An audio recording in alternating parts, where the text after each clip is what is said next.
তোমরা যারা রবীন্দ্র ভারতী ইউনিভার্সিটিতে এমএ ডিস্টেন্স এডুকেশনের মাধ্যমে হিস্ট্রিতে থার্ড সেমিস্টারে পড়ছো এবং তোমাদের যে সিইসি 3.1 পেপারটি রয়েছে, এই পেপারটির সাজেশন 2025 নিয়ে আলোচনা করছি এই ভিডিওতে। দেখো, প্রথমে ইউনিট 1 থেকে যে প্রশ্নগুলো তোমরা করবে, ইউনিট 1টা অনেক বড়, তাই অনেকগুলি প্রশ্ন তোমাদের এখানে করতে হবে।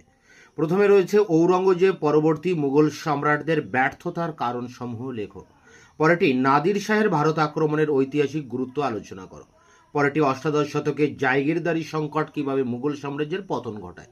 এই 2 এবং 3 অর্থাৎ নাদির শাহ এবং জায়গিরদারি সংকট খুবই ইম্পর্টেন্ট।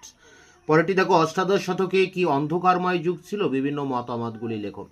পরেরটি মুঘল সাম্রাজ্যের পতনে কৃষি সংকট কতটা দায়ী ছিল। পরেরটি মুঘল রাষ্ট্রে কেন কৃষক বিদ্রোহ হয়েছিল। অনেক সময় এই কৃষি সংকট এবং কৃষক বিদ্রোহ একসাথেও কিন্তু প্রশ্ন আসতে পারে। পরেরটি দেখো, ব্রিটিশ ইস্ট ইন্ডিয়া কোম্পানি ও পরবর্তী মুঘল সম্রাটদের সম্পর্ক আলোচনা করো। পরেরটি মুঘল সাম্রাজ্যের পতনের জন্য মুঘল দরবারের দল ও রাজনীতির ভূমিকা কী ছিল। পরেরটি মুঘল সাম্রাজ্যের পতনের কারণগুলি আলোচনা করো। পরেরটি রয়েছে ওয়াজিরাতের লড়াইয়ে সৈয়দ ভ্রাতৃদ্বয়ের ব্যর্থতার কারণ কী ছিল। এই 10টি প্রশ্ন রয়েছে প্রথম ইউনিট থেকে। এর ভিতরে প্রথম 4-5টি প্রশ্ন অবশ্যই দেখে যাবে, খুবই ইম্পর্টেন্ট। বিশেষ করে মুঘল দরবারের দল ও রাজনীতি, মুঘল সাম্রাজ্যের পতনে কৃষি সংকট, অন্ধকারময় যুগ, জায়গিরদারি সংকট এবং নাদির শাহের আক্রমণ, এই প্রশ্নগুলো ভালো করে করবে। পরেরটি দেখো, ইউনিট 2।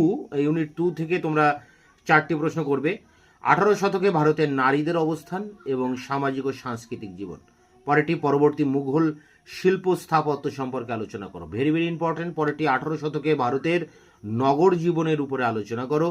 পরেরটি মুঘল ইতিহাস চর্চার সমালোচনামূলক বিশ্লেষণ করো। এই 4টির মধ্যে ভেরি ভেরি ইম্পর্টেন্ট এই নারী এবং মুঘল শিল্প স্থাপত্য। ইউনিট 3 থেকে তোমরা করবে শিখ প্রতিষ্ঠান সংস্থা খালসার উত্থান আলোচনা করো। পরেরটি শিখদের উত্থানে পাঞ্জাবে ঐক্য স্থাপনে রঞ্জিত সিং এর ভূমিকা, খুবই ইম্পর্টেন্ট। এই 3 নম্বর ইউনিট থেকে রঞ্জিত সিং খুবই ইম্পর্টেন্ট প্রশ্ন। পরেরটি রঞ্জিত সিং ও ইংরেজদের মধ্যে সম্পর্ক বা বিরোধের কারণ। এই 2 এবং 3 অর্থাৎ রঞ্জিত সিং এর উত্থান এবং ইংরেজদের সাথে সম্পর্ক, এই দুটি থেকেই একটি পরীক্ষায় আসবে। পরেরটি দেখো, 18 শতকে শিখদের ভূমি রাজস্ব ব্যবস্থা কেমন ছিল, অর্থাৎ শিখ কৃষি ও কর ব্যবস্থা। এই 18 শতকে শিখদের ভূমি ব্যবস্থাও কিন্তু আসতে পারে, খুবই ইম্পর্টেন্ট। এই 3টি প্রশ্ন খুবই ইম্পর্টেন্ট এই ইউনিট থেকে। বা শেষ ইউনিট, ইউনিট 4, পাঞ্জাবে শিখ ধর্মের উৎপত্তি ও বিকাশ আলোচনা করো। পরেরটি শিখ প্রশাসনিক ব্যবস্থা সম্পর্কে সংক্ষেপে লেখো। পরেরটি শর্ট নোট লেখো, রাখি, দল খালসা, শরবত খালসা, গুরুদার, গুরুমাতা। পরেরটি শিখ ইতিহাসের বিকাশে শহীদের ঐতিহ্য তাৎপর্য আলোচনা করো। শেষ প্রশ্ন, শিখ ইতিহাস চর্চার বিভিন্ন দিকগুলি আলোচনা করো। তো এখানে তোমাদের সিলেবাস ওয়াইজ পুরো পূর্ণাঙ্গ সাজেশনটি তুলে ধরা হয়েছে।